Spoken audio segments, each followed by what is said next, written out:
Vincent Deligny est notre invité ce soir, chasseur de tornades. Vincent, merci d'être sur le plateau du Cap Info.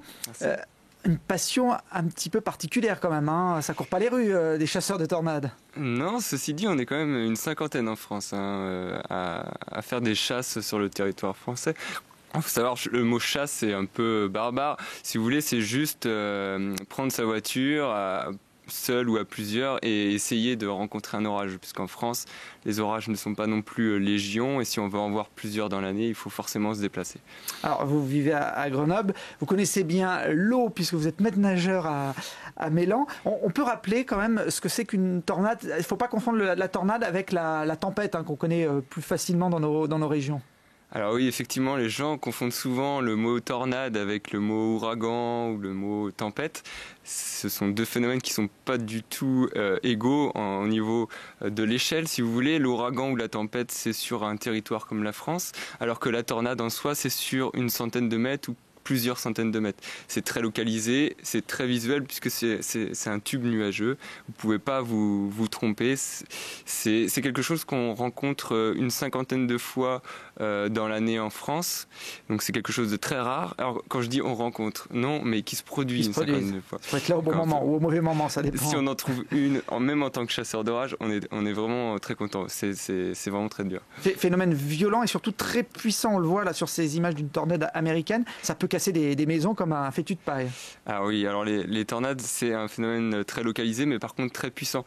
Alors en plus de la vitesse des vents, si vous voulez, là c'est une tornade qui doit être classée EF3, donc il y a des classements, c'est comme les tremblements de terre, ça va de EF0 à EF5.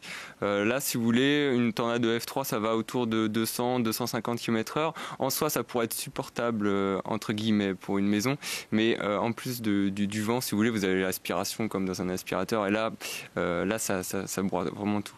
Donc il ne faut pas se trouver sur son passage. Si vous êtes à 500 mètres ou à 300 mètres de la tornade, vous risquez quasiment rien. C'est pour ça qu'il y a souvent des couloirs, on dit, des couloirs à tornade. Vous avez une maison intacte et à 100 mètres où le voisin, malheureusement, lui, a sa maison complètement rasée. Alors, une cinquantaine en France, un phénomène très rare dans notre pays. Il y en a eu une en Isère, dans le nord du département, il y a quelques mois. Vous l'avez ratée, forcément, celle-là, puisqu'il faut être là au bon moment. Oui, effectivement, c'était une journée instable, mais pour nous, pas assez instable pour produire une tornade, mais la météo est quelque chose de très capricieux et effectivement elle a donné ce phénomène qui est très, très court dans le temps. Ça doit durer autour de quelques minutes et malheureusement là, ce jour-là, ça avait touché un camping et tout de suite les arbres qui tombent sur des caravanes, ça peut être tout de suite vite gravissime. Il y avait une touriste hollandaise qui était morte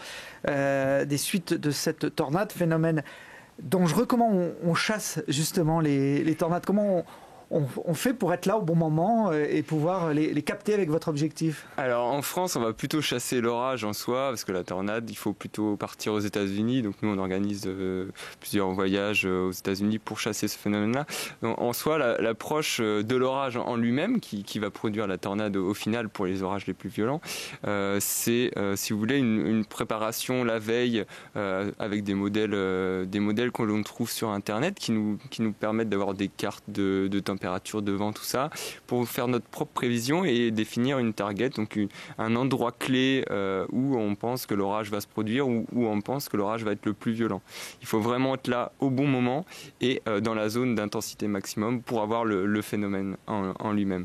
Aux États-Unis, c'est plus simple parce que vous avez beaucoup de cartes justement qui nous permettent d'avoir une précision vraiment bien détaillé sur la zone à chasser en fait. Et puis vous me disiez à peu près 2000 tornades aux États-Unis contre 50 en France par an. Oui, on compte autour de 1000 tornades plutôt aux États-Unis. Bon, c'est pareil, vu que c'est une grande surface comparée à la France, ça reste quand même très rare d'en rencontrer une. Malheureusement là-bas, tout de suite ça fait des dégâts vu qu'il y a beaucoup de...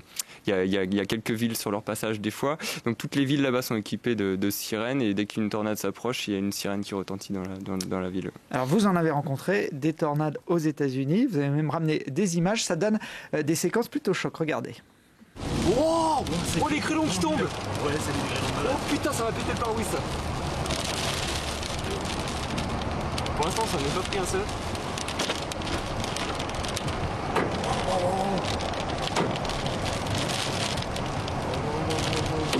Wow. Continue. Oh putain, les gars, mettez la vitre. Mais oui, mais bon, on est dans la chasse. Oh my gosh. C'est bon, c'est fini pour la bagnole. Voilà. Allez, on continue. On continue. Oh, continue. À l'opposé, sens inverse de la gueule. Continue, okay. Trace. C'est juste à 100 mètres. Trace. Juste à 100 mètres. Trace. C'est pas grave. Continue. Oh my gosh. Allez. Je sors de la zone. Oh my gosh! Wow!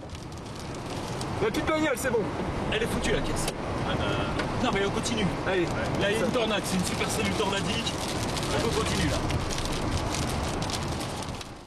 Alors bon, on sourit parce que c'est vrai qu'on sent l'ambiance, c'est vécu à l'intérieur de la voiture. Oh my gosh, c'est une expression de chasseur de tornade. C'est-à-dire qu'en fait, on est tous amis hein, en général. Quand on fait une équipe comme ça qui part aux États-Unis, c'est que des amis. Là, il y avait un météorologue suisse et un photographe français, et donc un photographe passionné tout comme moi par les orages et les tornades. Et à force de regarder des vidéos de chasseurs américains, il en a repris les formules américaines. Donc c'est pour pas dire oh my god, ils disent oh my gosh. Bon, la voiture était peut-être pas foutue, mais le pare-brise en tout cas. Oui, la voiture, on l'a changé le lendemain quand même parce que bon, le pare-brise était bien entamé. Alors, on en sourit, mais c'est un phénomène dangereux, mortel. On va avoir une autre séquence où vous vous approchez de la tornade avec toujours le même véhicule. Vous faites peur quand même à certains moments? Alors, en général, on ne se fait pas peur parce qu'on connaît bien le phénomène, on connaît les risques. Là, on a tenté un peu le kit tout double, c'est-à-dire qu'on voulait passer devant pour passer au sud et avoir une meilleure vue sur la tornade. Le problème aux États-Unis, c'est que vous n'avez pas que des routes bitumées, vous avez des routes en terre, là, comme c'est le cas. Et ça devient très très vite une savonnette, même pour les 4x4. Donc c'est très risqué. Et là, je ne pouvais pas m'arrêter, donc j'étais obligé de continuer ma route. Et forcément, on est vraiment passé très près. On va écouter l'ambiance là dans la voiture. C'est fort là, faut pas rester là. Elle est énorme. Allez, c'est bouger. Ralentis. Arrête. Elle est à côté.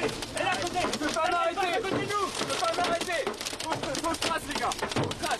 Filmez. À droite. C'est bon, elle est à côté. Elle est à côté de nous. Faut que je me mette au sud de la tornade. On est à côté. On est non, mais avance. Elle va sur nous, putain. Alors tout est bien qui finit bien puisque vous êtes là sur le plateau. Alors tout le monde essaye en général d'éviter ce genre de phénomène. Donc vous et quelques passionnés, vous y allez au contact. On est à quelle distance de Là, on s'en est approché à 200 mètres. C'était très près. En fait, on voulait pas s'en approcher aussi près. On a été bloqué par deux véhicules devant qui nous ont bloqué la route. C'est pour ça qu'on entend avance. C'était plutôt pour parler aux deux chauffeurs de devant qui nous bloquaient la route. Et au dernier moment, il y en a un qui s'est écarté. On a pu zigzaguer puis continuer notre route. Mais eux, ils se sont fait un peu avoir. Ils sont restés un peu trop longtemps et ils se sont fait exploser toutes leurs vitres avec le vent de la tornade. Ils ont eu de la chance. C'était une petite tornade. Alors, et vous avez un site internet dédié à cette passion qui s'appelle freeze-edition.com où on peut retrouver pas mal d'infos, et s'il y a d'autres passionnés qui ont envie de se lancer dans cette chasse à la tornade, ils peuvent vous contacter. Et puis en ce moment, Vincent, vous exposez à Mélan non pas des vidéos mais des photos, vos plus beaux clichés de tornades et de phénomènes naturels, c'est ça ? Oui, exactement. Alors là, c'est une expo qui dure encore 2 semaines. Elle a été prolongée d'1 semaine puisqu'elle plaît pas mal. C'est à la bibliothèque Mi-Plaine à Mélan et à la piscine des Buclos à Mélan. Les horaires d'ouverture sont en général en soirée vers 16h, entre 16h et 19h. C'est une expo sur aussi bien les paysages montagneux que les orages et les tornades. Bon. Et puis je précise également que certaines de vos images tournées aux États-Unis font l'objet en ce moment de documentaires qu'on peut voir sur la chaîne Météo, une chaîne pour les passionnés comme vous de météo et de phénomènes naturels. Oui, exactement. Il y a une série de 10 épisodes qui est passée donc à la chaîne Météo sur notre dernier voyage en 2011 et vraiment très bien réussi. On est très contents. On a beaucoup de retours sur ce qu'on a vécu. Ça nous fait plein de souvenirs. On est super contents qu'on a du travail bien fait comme ça. C'est un des gars qui était avec nous dans la voiture, qui est réalisateur aussi. Vous avez sans doute rencontré, puisque j'ai vu que vous êtes il est déjà communiqué. Et donc en fait, il nous a fait ce super reportage et donc voilà, vous pouvez y accéder maintenant sur Internet en allant sur le site chroniquechaotique.com.